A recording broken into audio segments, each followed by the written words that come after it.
The year is 1212. You are not on the battlefield. You are in the room everyone forgets to imagine when they talk about conquest. The Queen's chamber at the exact moment the kingdom dies. The fire has burned down to a low orange bruise. Tapestries move with each impact on the city walls, as if the woven horses and saints are flinching before you do. Somewhere beyond the stone, men are screaming words you don't understand, but terror sounds the same in every language. The messengers stopped coming an hour ago. Your ladies drifted away in stages, one sent to check on the prince, another to fetch water, another to see what that noise is. None of them returned. The corridors outside your door, once a river of silk and whispers, are silent now. You can hear your own breathing. You are still technically a queen. You are still wearing gold, but you can feel the crown on your head changing weight, turning from symbol into target. A new sound arrives, wood splintering, not close, not yet. Gates. Far below, at the edge of everything that was supposed to be yours. You picture it without wanting to. The great doors buckling, iron hinges shrieking, your husband's banner trampled under boots that never swore him loyalty. They told you he would hold. They always tell the queen that. It's part of the script. Smile, wave, trust that the men outside will die before they let anyone touch you. No one told you what to do when they fail. Someone is running up the stairs now. Not the careful, practiced steps of servants. Heavy feet, metal on stone. You look at your hands and realize you're still holding the letter he sent from the field this morning, promising victory in phrases that already sound like lies. You could hide, you could run, but where? Every door in this palace leads deeper into the same trap. Here is the part the chronicles gloss over with a single line. The city fell, and the royal family was taken. Taken how? Taken where? They never write down the smell of smoke in your hair as the door bursts open, or the way the captain's eyes slide over your face, assessing, calculating. You are no longer wife, mother, queen. You are currency.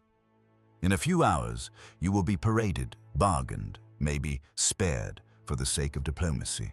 Or you will vanish into a room with no chronicler, where your fate will be decided in a language of hands and threats instead of treaties. Tonight, your husband loses his throne in front of soldiers. You lose your world in front of strangers. Before we follow you down those stairs, into the torchlight and the waiting hands, we have to ask the question history keeps dodging. Has there ever been a safe way to be the wife of a defeated king?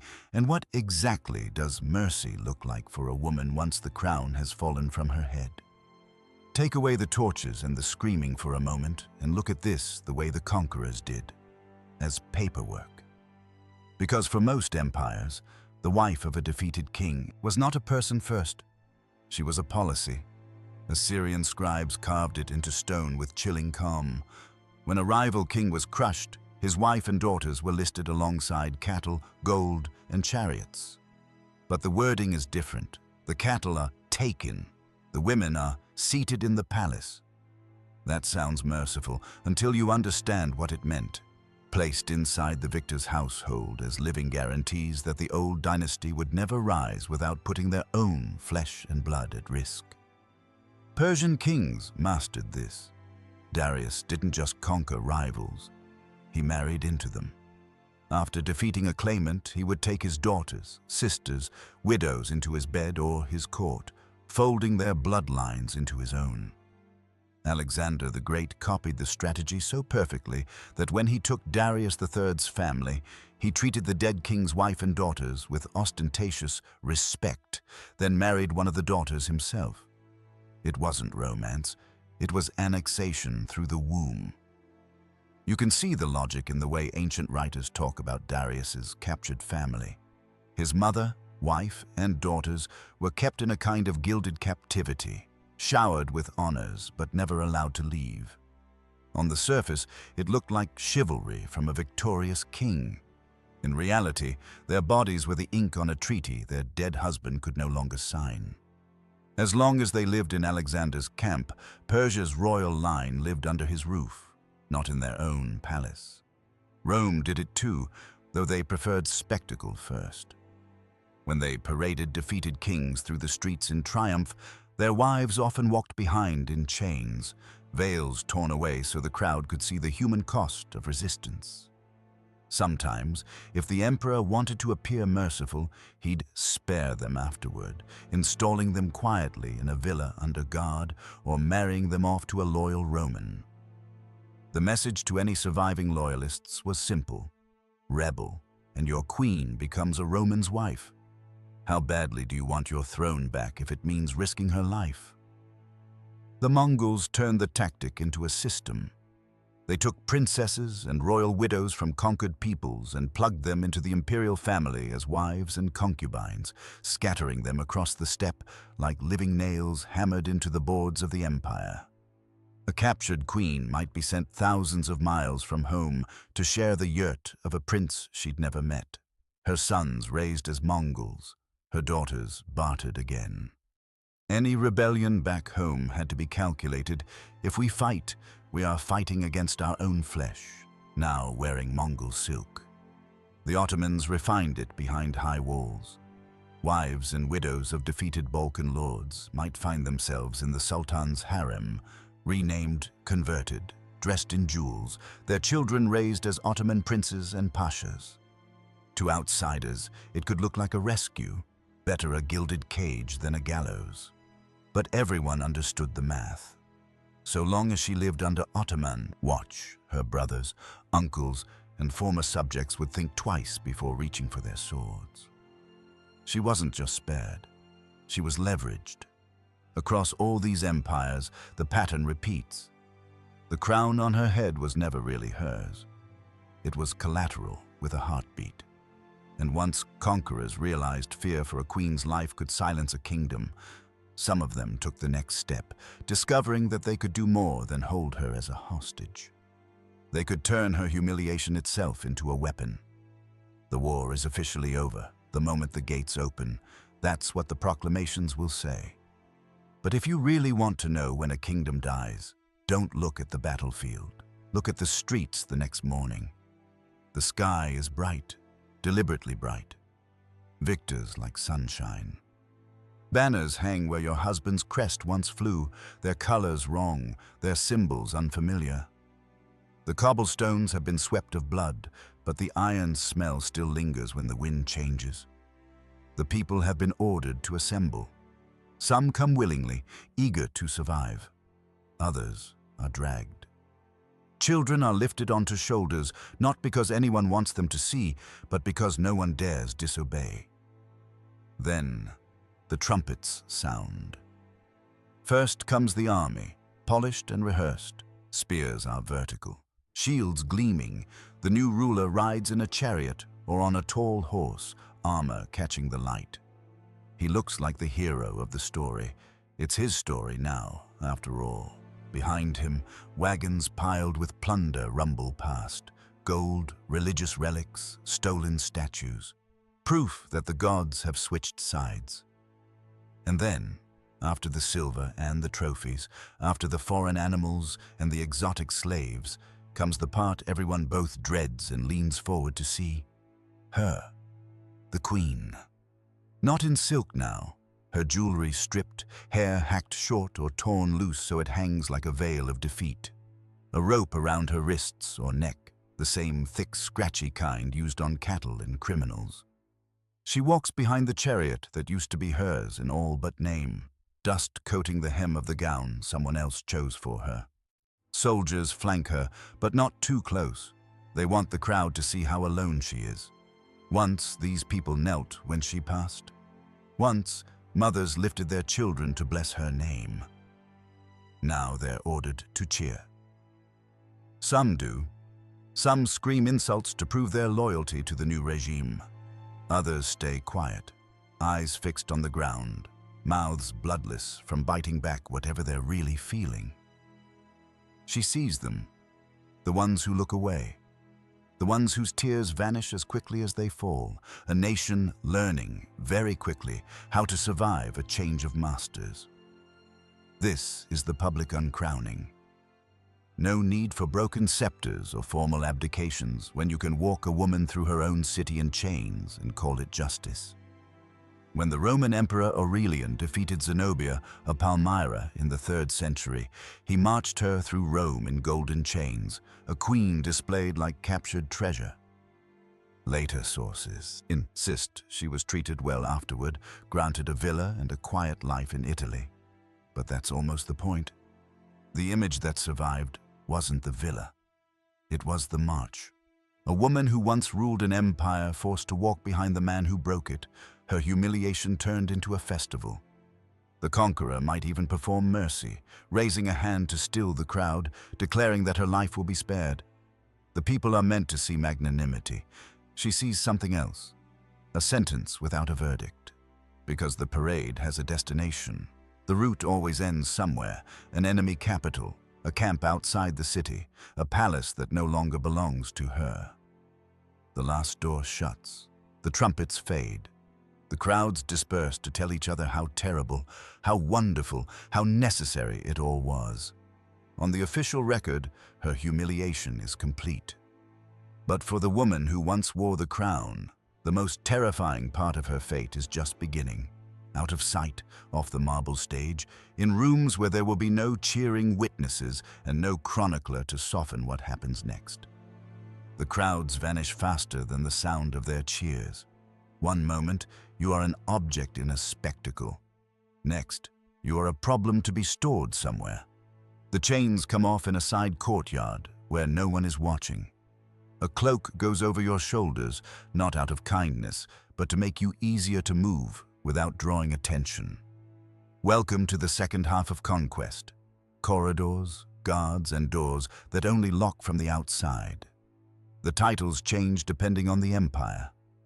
In one world, you are now an honored guest. In another, a protected lady. In another, simply added to the ledger as one more woman in the harem, your old rank reduced to a footnote whispered behind fans. But the architecture is the same everywhere. Rooms turned inward, windows facing courtyards instead of streets, walls thick enough that no one can hear you if you scream. In an Ottoman palace, they might strip your old name first. You are given a new one, soft on their tongue, easier to forget where you came from. You are converted, dressed in silk, and walk through chambers rich with carpets and fountains. It looks like luxury. It feels like a cage lined with velvet. The women around you are not just rivals, they are survivors who learned the rules before you arrived. Some are former slaves.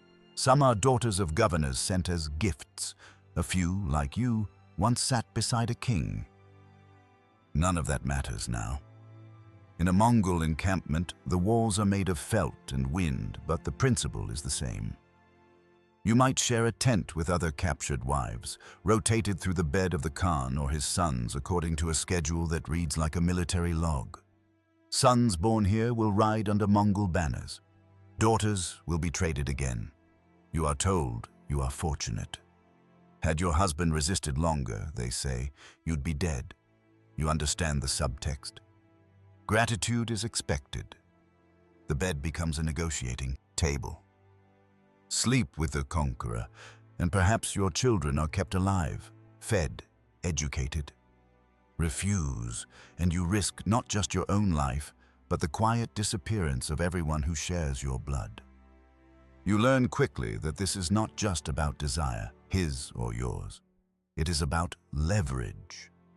A kind word in the right moment might earn a reprieve for a cousin facing execution. A single night endured might spare a village from being burned. You do the math in your head and hate yourself for how often you say yes. Some women turn this prison into something else. They listen, they watch. They learn the names of eunuchs, guards, scribes. They trade favors, smuggle letters, and memorize which officials argue in which corridors. Over time, they become indispensable. The one who knows who hates whom, who wants what, who can be bought. History remembers a handful of them as power brokers, kingmakers, even mothers of new dynasties. Most vanish. Their stories dissolve into phrases like, "And he took the king's wife into his household, and she bore him sons." No names, no choices, no last words. Just a line in a chronicle written by men who never saw the inside of those rooms. From the outside, this arrangement can be spun as mercy. She was spared, she lived in comfort, she died in her bed. But if this is mercy, imagine what counts as cruelty. Because there were conquerors who looked at this entire system, at silk cages, negotiated nights, invisible wars fought on sheets, and decided even that was too gentle. There is another way to kill a queen without spilling a drop of blood. You don't drag her through the streets. You don't sell her in a market. You simply make sure the door closes behind her and never opens again.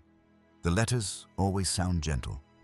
For the sake of peace, for the honor of her rank, for the salvation of her soul, the widow of the late king is to retire to a house of God. Not a prison, never that word, a convent, a monastery, a safe estate in the countryside with high walls and reliable guards. The chronicles will later say she withdrew from the world. They won't mention that she was escorted there between two lines of armed men. Imagine the journey. No triumph, no crowds, just the steady clop of hooves and the knowledge that every mile takes you further from the city that used to whisper your name. The wagon might be padded, the attendants polite. You might even be allowed to bring a chest of books, a few jewels, a personal servant who hasn't betrayed you yet. On paper, it looks like mercy. In practice, it feels like being driven to your own funeral. The convent walls rise up, gray against the sky. Bells toll, not for you, but for the hours of the divine office. Inside, the air smells of wax and damp stone. The abbess greets you with a bow that is almost a curtsy, because everyone remembers who you used to be, even if they're not allowed to say it. You are given a cell. You are given a rule. You are given a new name, sometimes, to go with your new life. Outside, your portraits come down. Officials quietly remove your image from coins and frescoes. Scribal hands skip your name in genealogies or wrap it in phrases like "the late king's widow," as if you were never anything more. Your children are parceled out like strategic assets. One to marry the new ruler's cousin, another fostered at a rival court, one taken into protective custody so you won't be tempted to plot in his name. You hear about them through filtered reports, each word pre-approved, each scrap of news another reminder that they now belong more to your enemies than to you. This is billed as the kinder fate. No rack, no pyre, no public spectacle. You eat, you pray, you walk cloisters until you know every crack in the stone by heart. Days bleed into seasons, seasons into years. The world that once revolved around your presence now spins just fine without you. At some point, you realize that the greatest violence done to you wasn't the loss of your crown. It's the deliberate unwriting of your existence. Late medieval Europe is full of these quiet burials. After the Wars of the Roses, Margaret of Anjou, widow of the deposed Henry VI, was sent back to France to live out her days in a kind of supervised obscurity, a once fearsome queen reduced to a political inconvenience maintained at someone else's expense. Centuries later, Catherine of Aragon, set aside by Henry VIII, ended her life in a remote English castle, dressed almost like a nun, cut off from court and from her daughter. Neither woman was tortured. Both were alive to watch the world pretend they no longer mattered. And that's the part that rarely makes it into the records. The psychological horror of being erased while still alive. Of knowing that when school children recite the list of kings and battles, your name will be a blank space, your face an unknown. You are a crown in a coffin, buried under vows and respectable silence. Most women accepted it because there was no other choice. A few didn't. A few looked at the holy walls, the polite guards, the life sentence of invisibility, and decided that if the world was determined to forget them, they would at least choose how their story ended. Those are the ones whose names survived, and the ones we're about to meet. By now, you've seen what happens when a queen is treated like a coin, traded, stored, forgotten. But not every wife of a defeated king walked quietly into her cage. Some looked at the script history handed them: parade, humiliation, harem, convent, and tore it in half. Imagine another night like the one we began with. The walls are shaking, the city is burning, servants are already packing silver in their sleeves. Somewhere in the palace, your husband is making his last stand or his last deal. You are supposed to wait. You do not. There are stories, half legend, half report, of queens who spent the final hours before the gates fell not praying, but packing. Jewelry sewn into hems, children drugged just enough to keep them from crying. Trusted servants bribed with the last of the gold. While the court argued over surrender, they moved. Down kitchens, through storerooms, out postern doors only the servants used. Some were caught. Some disappeared into the countryside and founded new lives under false names. Generations later, villagers would whisper about the old woman who spoke like a lady and lit candles for a kingdom no one else remembered. Others took the opposite path, straight into the enemy's arms, but on their own terms. A defeated king's widow who agrees to marry the conqueror is easy to paint as traitor or seductress. The chronicles love that angle. Look closer, and you see a different story. A woman who realizes that the only way to keep her son alive, to keep her people from being annihilated, is to become indispensable to the man who just destroyed her life. She smiles, she bears him heirs, she whispers in his ear. And 20 years later, when the court is full of her blood and her allies, whose dynasty is it really? Some chose fire instead of silk. There are accounts of royal wives who set their own palaces alight rather than let them become someone else's playground, locking the doors from the inside, leading their ladies into the flames like a final, terrible coronation. Others chose the quieter tools. A bitter cup slipped into the conqueror's hand, a dagger under a cloak, a staircase with no railing, and a well-timed push. In the official stories, these women become deranged, jealous, unnatural. Madness is a convenient label when a woman refuses to stay where you put her. And then there are the ones who turned the blade on themselves. They knew what awaited them: the chain, the crowd, the bed they didn't choose. So they leapt from towers, opened their veins, swallowed what the apothecary warned them never to touch. Not because they didn't value their lives, but because they valued ownership of their ending more than any mercy a conqueror could offer. We don't romanticize this. Every act of defiance came with a price paid in blood, in orphans, in kingdoms that never recovered. But notice the pattern in how their stories are told. When a defeated king fights to the last, he's brave. When his wife does, she's reckless, hysterical, promiscuous, cursed. Chroniclers twisted their resistance into tales of lust, madness, betrayal, because acknowledging what it really was, a woman saying no to a world designed to own her, would have been too dangerous. Which leaves us with a harder question. If this is what it took just to refuse being turned into a trophy, what does that say about the world that demanded their obedience in the first place? We end where we began, in the dark, in a palace that is no longer really hers. The door is shaking. Somewhere below, a city is choosing between surrender and slaughter.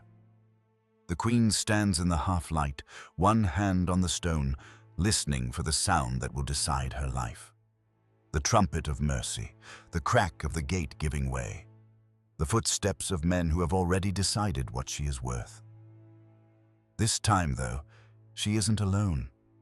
Behind her, if you could peel back the centuries, you would see a long line of women filling the corridor, shoulder to shoulder, court to court, empire to empire.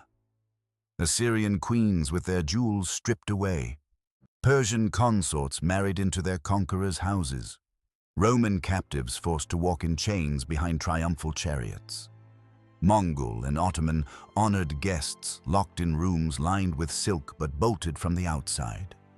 Wives of medieval kings packed off to convents and distant estates where the walls were holy and the sentence was still life. Most of their names you've never heard. That's not an accident. When power doesn't like a story, it doesn't argue with it. It buries it. It calls a hostage a beloved wife. It calls a political prisoner a pious widow. It calls a woman who chose poison over parade unstable, a queen who refused to break depraved.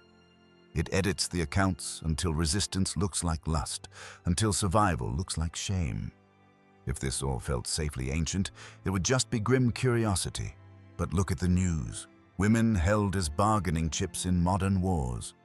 Hostages displayed on cameras to force concessions. Public shaming turned into a weapon.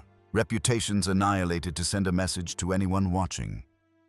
We like to think we've moved beyond the age of queens and harems and cloistered widows. Have we really changed the script or just updated the costumes? Because the pattern is the same. When nations fight, they still reach for women's bodies as battlegrounds and billboards. Take the leader's wife, the leader's daughter, the leader's people's daughters. Humiliate them, control them, rewrite them.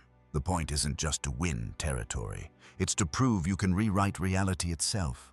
So why do these forgotten queens, these wives of defeated kings, still haunt us? Because their stories expose a truth empires hate to admit. They don't just fall on battlefields. They decay in bedrooms where coerced consent is dressed up as alliance, in convent cells where inconvenient widows are left to rot, in hidden rooms where shame is turned into a leash. And here you are, centuries later, still listening. That's its own kind of defiance. Every time we drag these women back into the light, we prove that damnation of memory doesn't work the way emperors hoped. If you want to know how power really behaves when it thinks no one is watching, you don't look at the marble monuments. You step into these forgotten rooms. That's what the rest of this episode and this channel exists to do.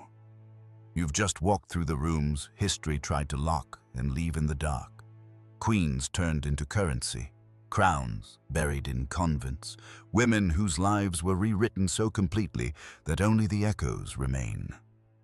If stories like this remind you that empires don't just fall on battlefields, they rot in bedrooms, back rooms, and forgotten corridors, then don't let this be the last one you hear. Subscribe to Requiem of Thrones and help keep these buried histories alive. And before you go, leave a comment and tell us, where in the world are you watching from today?